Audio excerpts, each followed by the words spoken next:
Welcome to Because You Need to Know. I am Edwin K. Morse, President and founder of Pioneer Knowledge Services. This series is your digital resource of valuable conversations with nonprofit and knowledge management enthusiasts from across industries and from around the globe.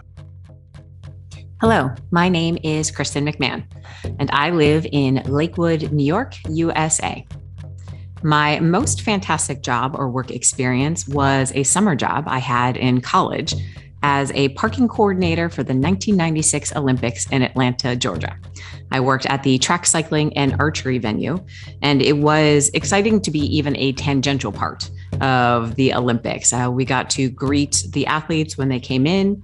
We got to help the reporters get to where they needed to get to. And then certainly after the bombing during the Olympics, the protocols changed and we had to accompany people anytime they came on. So then you got even closer contact with the athletes and the reporters. So that was really exciting and a lot of fun. The field I work in now is not at all a field I went to school for, although I have been involved in nonprofits since I was in high school. So I started out as an antitrust attorney for a number of years, for about 15 years. And then about 2.5 years ago, I made the leap to nonprofit management. And so I work at the Robert H. Jackson Center in Jamestown, New York. Robert H. Jackson was a Supreme Court justice, and he was also the chief U.S. prosecutor at the International Military Tribunals at Nuremberg. And he was really one of the driving forces behind the creation of those trials. And that informs a lot of the work that we do here at the center. The last book I read, well, and I usually have a lot of books going at once, but the most recent one I finished was the reread of an old friend. I like when I reread books, it's because they remind me of things or prepare me for things. And so my father and I have been planning a trip to Egypt, and there is a series of books by Elizabeth Peters that follow the adventures of Amelia Peabody, an archaeologist in the early 1900s.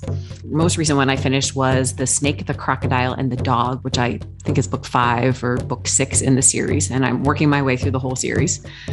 The last thing I wrote were some letters for our newsletter and for some brochures here at the Jackson Center. I have been writing a lot of remarks lately. This is the year of 2021 was the completion of the 75th anniversary of the Nuremberg trials. It was also the 80th anniversary of Justice Jackson's appointment to the Supreme Court. And it was the 20th anniversary, or still is the 20th anniversary of the Robert H. Jackson Center itself. So we have been doing, I feel as if I've been continuously writing remarks to introduce people, events, programs, and I have been rereading a lot of what Justice Jackson has written in his speeches from 1930 something, spanning into the 50s. And so that's where I draw my inspiration from. I am inspired when I spend time with creative and passionate thinkers. I find it so energizing to work through challenges or questions or opportunities in a collaborative fashion. You don't always have to get to the answer of something, but just that kind of group think with a bunch of really smart, engaged, focused people never fails to energize me. I come out of those brimming with so much energy, and then it's up to me to try and figure out how do I direct that and how do I tackle those challenges. So that's, I always say that's some of the soup I love to swim in. That is just it's great to have that kind of energy. I envision a future that has advances in justice and equity. And this really comes back to the work that we've been doing here at the Jackson Center.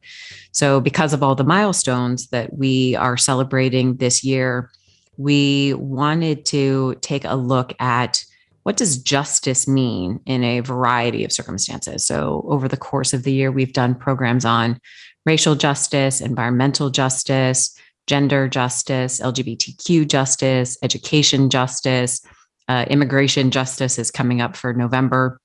Really to try to get a sense of, from both activists and people in those communities, what is their definition of justice, or what is their definition of equity? And then how far are we from that? And so I have been consistently reading and having conversations this year on these topics.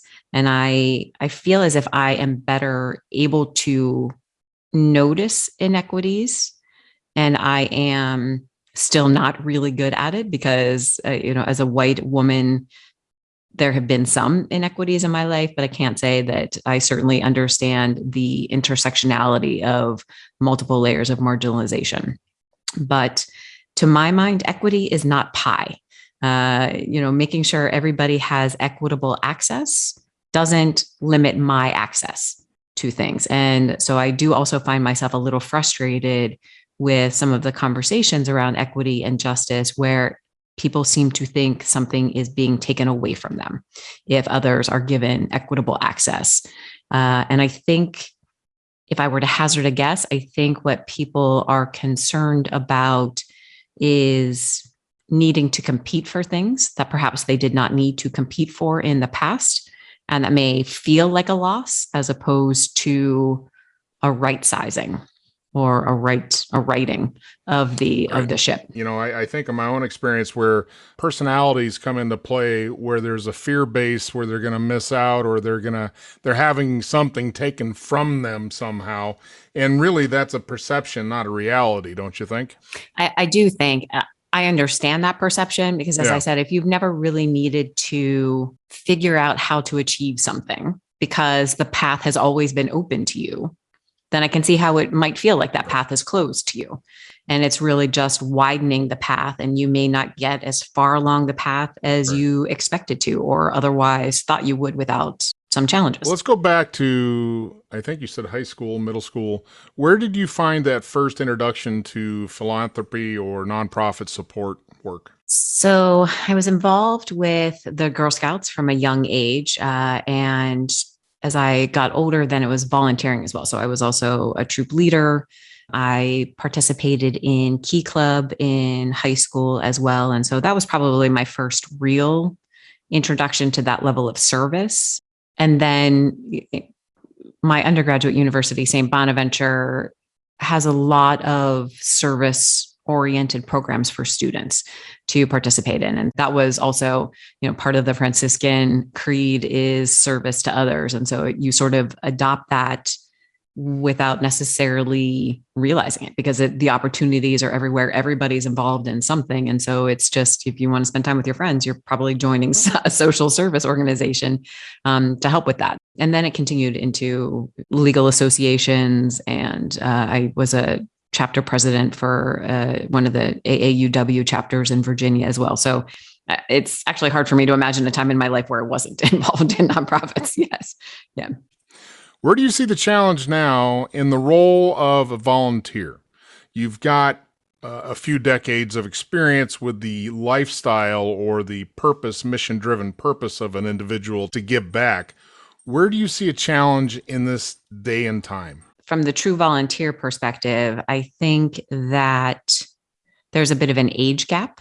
And so I'm not sure that younger volunteers are making the same efforts at this point. And I understand that on the one hand, there's a lot of life things that are happening. There's a lot of ebb and flow you can be in. And then if you start a family or if your career takes off or some other commitment comes along, I understand how that ebbs and flows. But I will say that I have noticed, certainly at least with our volunteers here at the center, and it feels a lot in Jamestown, they tend to be of a certain age. They tend to be retired. And granted, retirees have more free time. So that, like I said, that makes some sense to me. What I'm concerned that we're missing is these earlier opportunities to get people engaged in the work that we do and be interested in serving in the future. So are we doing enough to both instill in them a desire to volunteer, and are people really looking for those opportunities to get involved in their communities? You brought into question, where's the pipeline, right? Where's the beginning of this pipeline for someone that's 10 years old now? And especially with the current situation where things are fairly restricted to movement due to the virus, is there a need for a concerted effort, if you will, of creating a on-ramp for youngsters to look at this Because I reflect back too in the same kind of paradigm is that over time and experience, you could volunteer at a local fire department, things like that were culturally and regionally set. But now you can volunteer from your basement online to, multiple places and still fill that need. But do you think there's a lack of awareness and education and or formal opportunity to get a multi-generational, really a full spectrum of different ages? So I confess to not fully knowing at this point how schools integrate this type of volunteer work into their communities. I know for here in Jamestown, for example, with community-wide cleanup days and other community-wide programs, there usually are a contingent of high school students who participate in that. I think part of this is driven by family. And so if I think this is one of those cycles that perpetuates itself. And so if your parents are volunteers, hopefully they bring you along on that. And so you get to see the value in that. I think that, I'm not sure it needs to be a formal pipeline. I do think I think what would be helpful is community-wide communication about opportunities, about needs. It feels as if it is something that perhaps local governments could also help engender. And so, as I mentioned, for example, Jamestown has a community-wide cleanup day, and that multiple community-wide cleanup days. And so that tends to bring out a lot of volunteers, and that's a relatively low effort, low cost way to do it. And so I think it's part of it. I do also think the current generation of high school and college students, they feel more actively looking for these types of opportunities, because we do have people who will reach out, and maybe they're a college student home for the winter. And it's just, hey, do you need any help for the 3 weeks that I'm here? Like, is it filing? Is it, I like history, and let me see if you need any help on things. So I will say we have seen that. What I don't have a sense of is, what is the driving force behind that? Is it self-motivation? Is it family legacy? Is it right? Yes. Yeah. I have to get out of my house because my parents keep bugging me. I don't know. Boredom. Yes. Well, let's shift over to the more formal piece of nonprofit operations. What do you find is you've been in the role, 3 years now? 2.5. So what do you find is your hardest or the most resistance to what you want to get done? Just as an operation, as an organization, what are the challenges you're faced with? I mean, for many organizations, I have to imagine that the initial answer is resources. From my perspective and what I am trying to do with the Jackson Center, we need to grow to do it. And that means growth at every level. So that is staffing, our funding, the number and the types of programs that we're doing. It is our educational offerings. It's literally elevation at every level. I have some personal confidence issues in this area, as well as this is my first official leadership role at a nonprofit. And so I feel as if I don't already know how to do a lot of this. Like I don't have that experience in my quiver, but I'm pretty good at figuring things out. I have to not worry about being perfect. I have to be more focused on getting it done and not making sure it gets done perfectly. Do you trip yourself up with that? Yes, often. Yes. Yes. Okay. Yes. I understand the pain with that, because you can overthink something to the point, or, keep trying to make it better. And it's like, just get it out the door. It'll figure itself out. As you have pointed out, your vision of growth, where and what are the parameters that you're shooting for? What is your 5-year plan of growth? The Jackson Center has long had a phenomenal local presence. We've had a significant international presence, given Jackson's ties to Nuremberg, and the center has been very good about both forging and maintaining those connections, especially to Nuremberg, but to other international organizations as well. And a lot of that also came through the international humanitarian law roundtables that we have hosted. And the last few years, Case Western Reserve School of Law has been a co-host as well. And so where we have not had a stronger presence is on the national level. And given Jackson's history and how he is revered by the legal community. So he is also the only person in the history of the United States to have held the positions of Solicitor General, Attorney General, and Supreme Court Justice. His portrait is the most sought after portrait in the Department of Justice. There are so many ways we could be bigger and doing more, especially on the national stage. And so if I'm taking a look at this as a three-legged stool, I see two of the legs are pretty strong and one is growing, but has a ways to go to catch up with that. And so my growth is focused on that as well.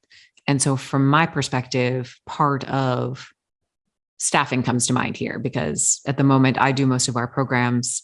Our education offerings are me in partnership with our education coordinator, who's part-time, our education advisory council, who are local advisors, our director of development.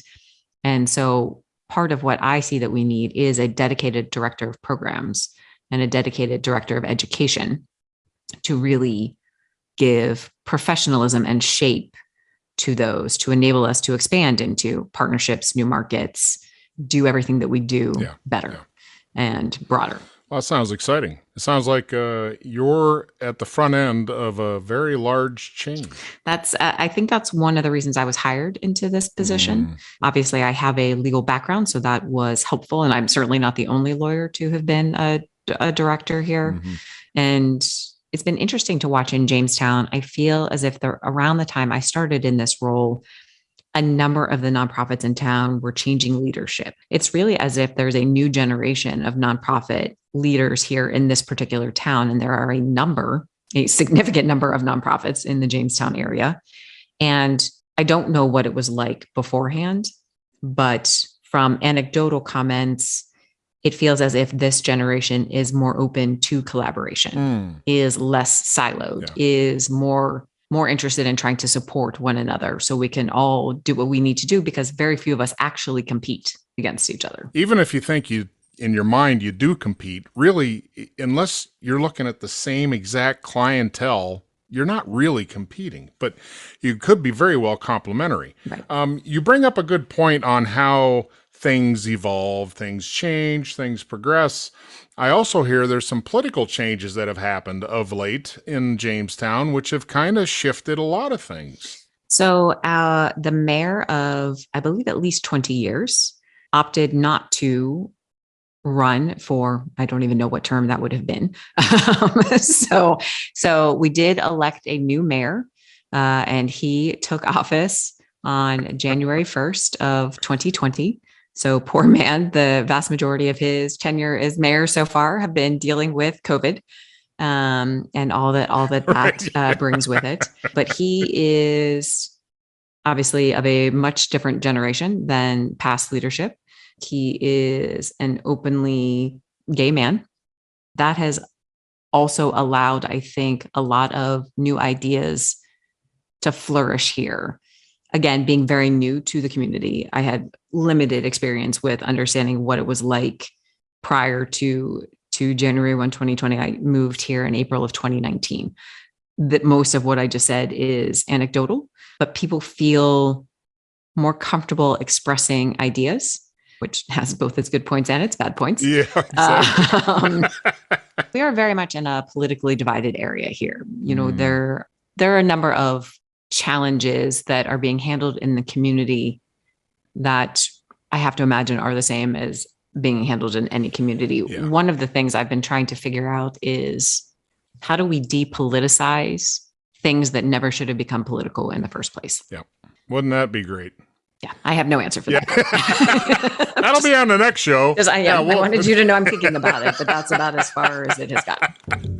So I hear in the distance a sound that sounds familiar to me, so I have to ask, what's your definition of knowledge management? I know. So for me, and this is actually a particularly poignant thing for me because the Jackson Center has recorded pretty much everything it has ever done in its 20-year history. And that is a vast store of information. And really only one person has a full understanding of what all of that is. And it is not me. Oh my. Yes. So I spend a lot of time thinking, how do I get that information out of that person's head? Where am I storing it so it is accessible for beyond me? Because at a certain point, that person will no longer be alive. So also, like, how do we make sure we don't lose this? How are we categorizing things, organizing things to ensure both easy to understand what we have, easy retrieval, and from my perspective, how are we using it to move the conversation forward? Exactly. Yeah. Well, you've basically not defined it, but you've definitely defined the actual use case you need knowledge management for. So that's even better. You noticed that I didn't actually define it. Okay. I was hoping if I just kept talking. No. I mean, you made the whole case right there the why. Why do we care about knowledge, and how does an organization make it a useful resource? And that's a challenge. It is absolutely a challenge. And there's so much lost. Like you say, when you've got one person that's holding all the keys, that's an absolute game changer for an organization once that person's nothing but a void. Yep. And then it's like, oh, geez, we missed a great opportunity here. I guess we should have done something. Wow. Well, thank you for that. I hate to leave Hopefully I've made your case easier. Yeah. So. Well, I think you and I have a lot to talk about, so that's perfect. All right. Well, thank you. Hopefully we can catch up again and see how things are progressing as you continue to grow. Thank you, Edwin. I appreciate it. Thanks for this opportunity to chat. Because You Need to Know is designed to bring people's experience and their knowledge forward to be shared.